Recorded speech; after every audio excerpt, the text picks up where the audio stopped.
नमस्कार मंडळी, आज आहे 1 सप्टेंबर. चला जाणून घेऊया या दिवशीच्या खास घटना आणि महत्त्वाचे क्षण.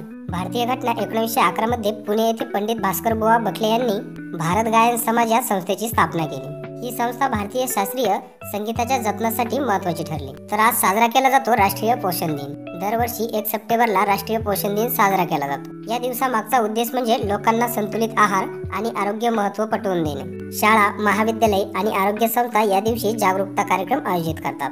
जागतिक घटना बघितल्या तर 1923 मध्ये जपानमधील टोकियो आणि योकोहामा शहरात भीषण भूकंप झाला, ज्यात तब्बल 1 लाखाहून अधिक लोकांचा मृत्यू झाला. व 1939 मध्ये जर्मनीने पोलंडवर हल्ला केला आणि यामुळे दुसऱ्या महायुद्धाची सुरुवात झाली. या दिवशी शिक्षण तज्ञ मेरी रॉय तसेच सुप्रसिद्ध राजकारणी P.A. संगमा यांसारख्या महान व्यक्तींचा जन्म आणि निधन घडले आहे. अशाच ऐतिहासिक घटना आणि ज्ञानवर्धक माहितीसाठी स्मार्ट GK गुरुला सबस्क्राईब करा आणि व्हिडिओ लाईक व शेअर करायला विसरू नका.